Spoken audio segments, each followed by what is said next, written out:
And joining us live in studio is Captain K. Makubela, South African Police Service spokesperson. Siso Mahlangu is ANN7 resident political analyst. The lines are open on 011-542-2186. Talking about the vile murder on the nation's Legacy Street for a 60-year-old manager who was killed for not cooperating with thugs. And will this escalate the need for tighter controls and crime prevention in this heritage precinct? 011-542-2186. Gentlemen, good evening and thanks so much for joining us. Captain Makubela, maybe an update in terms of the profile of the suspects so far, and of course our condolences go out to the family of the deceased as well. Thank you very much. What I can say is that the investigation is on a higher level now. We have intensified the team of the investigating officers who are dealing with this matter to make sure that those suspects are brought to books. What is very important is that we are getting information from the society, and we are following all those information which we believe it will lead us to the arrest of the suspects. Yeah, and so this is negative publicity, and primarily where we already targeted or having the unfortunate tag of being one of the most violent societies in the world. Now to target a heritage precinct, that in itself will lead to further negative publicity that the country doesn't need. Good evening, Cindy, and good evening to our viewers at home. This is a sad day, I think a sad day for Soweto. A sad day for Orlando, a sad day for South Africa that in the 23rd years of democracy, such a thing happens even in Vilakazi Street. You would think, you know, the street where the freedom fighter lived would be a necessary call for social cohesion. You would expect someone to honor that because this is the street of freedom fighters. But it isn't. A man was shot in cold blood. We don't know why. You know, we do know that the deceased had a political voice. That place was much loved by people who are part of the ANC, and they went regularly. It is on Vilakazi Street anyway. So was it just two gentlemen or a few gentlemen who just wanted to get in? And if a particular place or restaurant is closed after hours, do you shoot a man to get in? It opens a lot of holes. It opens a lot of questions, unanswered questions at the state. But we just pray that the family will find the condolence they need. This does definitely put the heritage site, perhaps should we say, in disrepute. This is not just a street. This is our own tourism destination, our icon, and so it should be protected. But also we want to aspire to communities to work with the CPF, the community policing forums. If you see something strange, you know, in your neighborhood, strange men walking around, someone climbing across over a wall, report those things. Call, you know, necessary neighbors, you know, call the police, raise an alarm. We really believe that communities should become more interactive in their living conditions as a way to curb crime. But over and above the to be vigilant from communities, though, the fact that the access thereof is unprotected, if you will. You don't, at early hours of any given morning, see patrols, for that matter, in many townships. Captain Makubela, do you think that the lack of visibility from police enforcement also encourages or perpetuates crime? Well, what is very important is that the community members of that particular area, they know that we have our sector vehicles which are patrolling around, and we urge them to keep the numbers of those sector vehicles so that when there are incidents like this or suspicions of people who are moving around, to call the police immediately so that they can come around. Because indeed we have our sector vehicles around, and our police also from different areas, they are always patrolling around the area. So the visibility is there. It's just that when things happen, you won't know when it's going to happen. So that's why it ended up in that situation. But we believe that with the help of the community, we are going to get these suspects. But that's always the call from authority in saying that somebody out there knows and somebody is aiding and abating these criminals, and people live in an environment that is so helpless and they themselves feel victimized that sometimes they're not able to reach out to police. But we do call on the community to call on 011-542-2186, or you can tweet at ANN7TV. Captain K. Makhubela, South African Police Service spokesperson, and Sfiso Mahlangu, ANN7 resident political analyst, talking about this grossly vile murder that took place at Vilakazi Street, Sakhumzi restaurant. It was a buzz on the 8th of January, and it's hosted so many high-profile events that the country can be proud of. And now this happens. Captain Makhubela, not to be unfair on law enforcement, again, I think when you look at one, for lack of a better word, white establishments, there's a time when it's closed and there's always patrol, visibility, well lit, and lesser crimes happening in those business precincts. Do you think there's a lack of control or crime prevention measures in township establishments? Well, I don't think so, because most the management, they always indicate that in those type of places, there must be visibility all the times. And also, as I'm saying, it's just unfortunate that when things happened, it happened where the police are not there by that time. But it is very important for us to know that we do have cars which are patrolling around the area, and we will continue and do that as we have been doing. And as the strategy which is placed by the provincial commissioner presently, all those type of areas, the visibility must be more, and that's what is supposed to happen. All right, let's take a call. Papama and Mtata, good evening to you, and thanks so much for calling. What is your question or comment? It's a comment, Cindy, or maybe it's a suggestion. Good evening, you and your listeners. Cindy, I've got one concern that I've always had. It's a question that I don't generally find an answer to. We've got our soldiers that train in the base camp, and they sit, they don't necessarily have, something to do. Why can we not take soldiers to patrol these areas instead of putting as much, headaches on the police officers? Because I don't believe the soldiers do anything. They wake up, train in the morning, and from there I do not know what they actually do besides guarding their barracks. If we could take 10 soldiers, put them in these areas, you'll have more visibility without putting strain on the SAPS. All right, thanks so much for your call, Mtembeni, or rather Papama, and Mtembeni is calling us from Mpumalanga. Hello, Mtembeni. Yeah, this is Mtembeni from Mpumalanga. Yes, sir, good evening. Yes, I want to ask the law enforcement in South Africa, what is doing with the guns that are so plenty in houses, in townships and all of the stuff? What are we doing in order to collect those guns again? Because there was a collection of guns last time. I think Jacob Zuma told people that he was bringing a machine. So what is the law enforcement of South Africa is doing? Because there are so plenty guns in townships. All right, Mtembeni, thanks so much for your call. One, the oversupply, perhaps, of resources and manpower in the military, as opposed to cross-subsidizing that, if you will, into the police service. And there was an amnesty of people handing in illegal firearms. What has happened to that project, Captain Makhubela? Well, the issue of handing over the firearms is not only for that period. If a person feels that he have got a firearm and he don't need that firearm to use it anymore, he can bring it to the police station. And I think when he explains, it will be understood. The most important thing is it's not all about resources. We do have resources, and what is very important is that in terms of fighting crimes, it's not the work of the police only.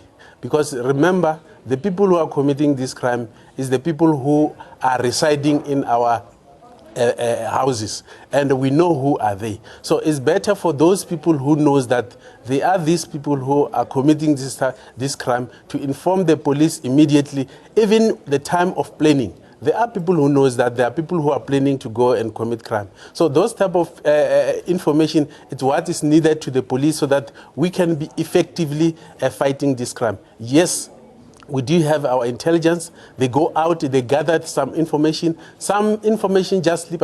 You know, these criminals, they are also wise to plan their things before they can do it. So it's better for us to know so that we can react before they can do it. Because one life to be lost is too many. Absolutely, it's so tragic. Luvuyo in Mafikeng, thanks so much for your call. Good evening. Good evening, Cindy. So my question is directed to the SAPS spokesperson. I want to know what are they doing to intensify the relationship between the CPF, the community, and the police? All right, Luvuyo, thanks so much. Efforts that you are making to coordinate your operations and know, as you were saying, that these brazen criminals are sophisticated, they plan things ahead, and post the fact a life has been lost now. What are you doing in pulling the resources and synergizing your efforts? We always put our forces on the ground, the intelligence, to make sure that they counteract on their actions.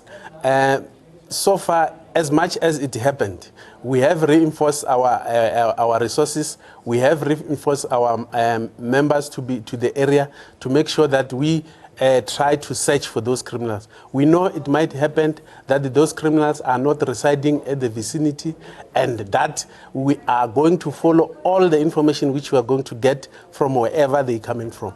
Let's quickly take a caller before we get your responses. Fiso Lutando, thanks so much for your call. Good evening.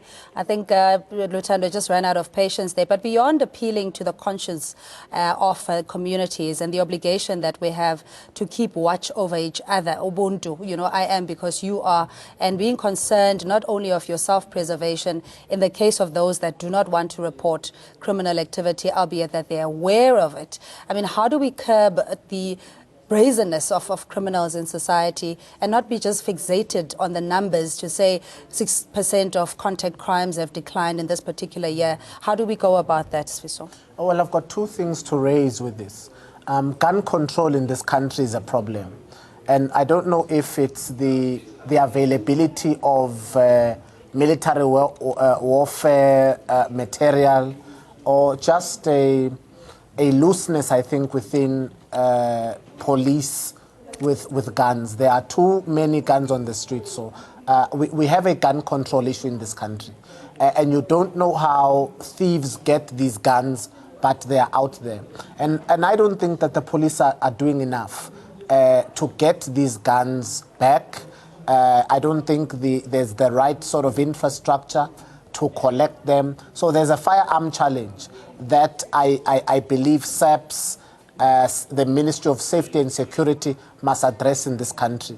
I don't know why it seems to have been overlooked by safety and security, but it's something I'm very concerned about. The second thing that brings on these frailments, I think, within the security in this country is the political infighting from the agencies that are supposed to protect us. Those who are supposed to protect us financially from racketeering, from fraud and corruption, are fighting with each other. It's McBride versus Pahlani. You know, so there's the Financial Intelligence Center versus the SAPS, then the SAPS versus the Hawks. And if there's too much mud across those agencies that are supposed to bring the safety and security in this country, we are in a deficit because they spend more time fighting across each other than delivering on the mandate to serve and protect the people. I think South Africa must really do something about this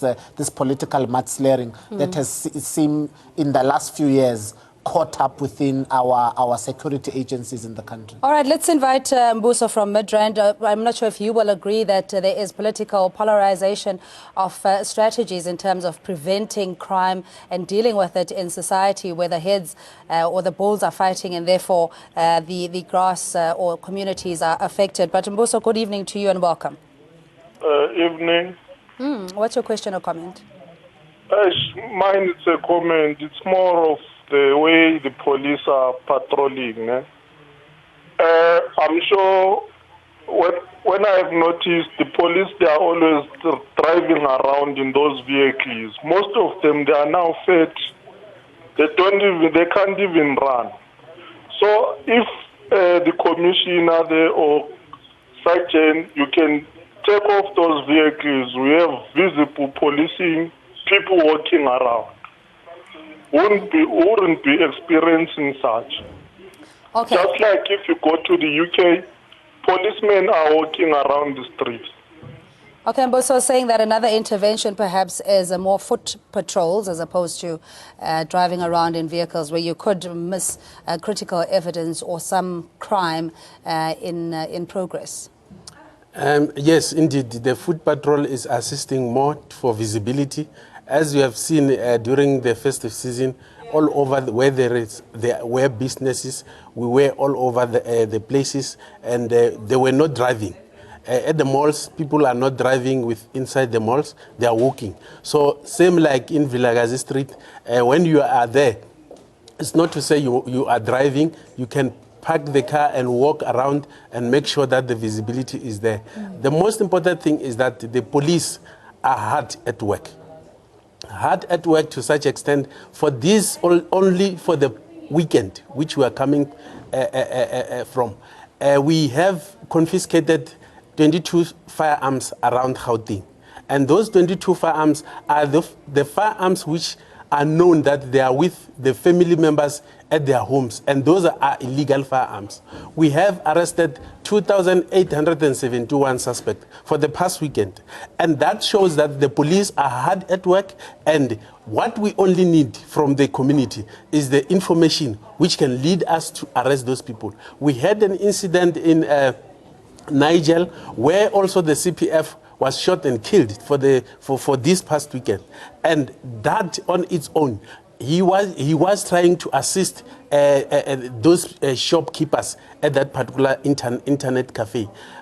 But because the police reacted so quickly, one suspect was shot and killed, and the other one was arrested, though the other three have flee. So we know that with the ones we are having, it can lead us somewhere.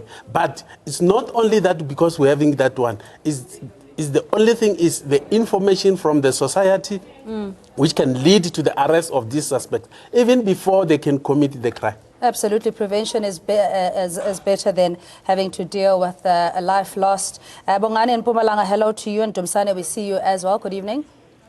Good evening. How are you? I'm good, thank you. Yes, that's Bongani from Alilam. So my view, it's directed to the police. So I understand that the police mostly they want the information from us as society. But the other thing is that I know the police are also the part and parcel of those crimes that are happening around. For us to supply the information to the police, so it comes back to you and backfired and ends up you being sometimes also a victim to those people who are committing crime. So that's why the people are hiding the information, because they know that it's difficult to them actually to supply the information to the police. Bongan, so is that your personal experience, or is it anecdotal? That's the things, yes, that's my personal experience. That's the things that I used to see, because most of people, if you ask, they ask you, where are you? Then you find out that maybe for those things that are happening around. So the police, or some of the police are aware of that information, and therefore it ends up you being a victim to those people, knowing that, okay, somebody has already informed the police, so the police are coming, so the person who put you in trouble is this one. Then you find yourself in the trouble. All right, Bongane, we'll get to Captain Makubela to respond just after this.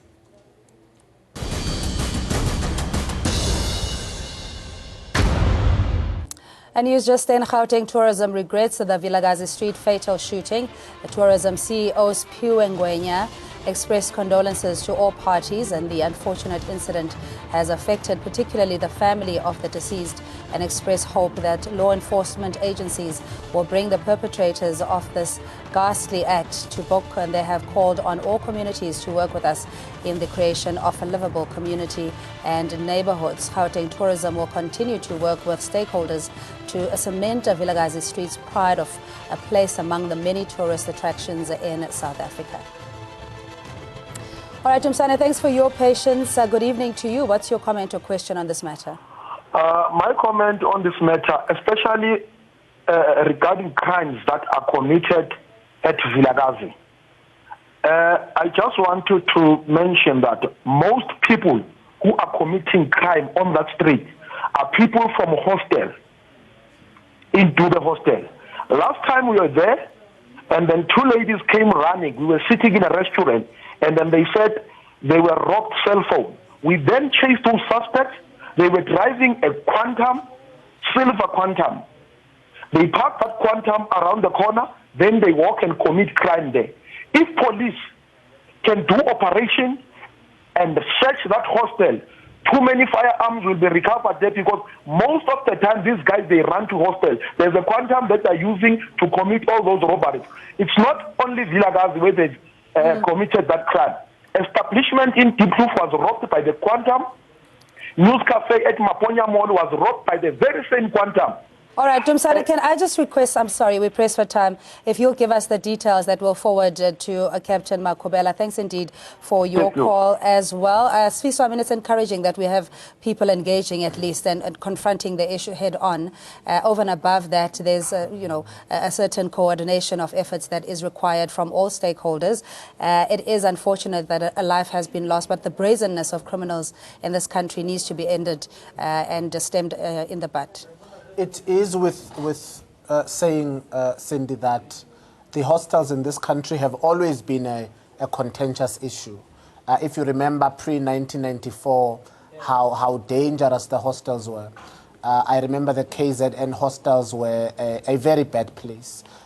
Even within the fighting or just the cultural dogmas that were happening in this country.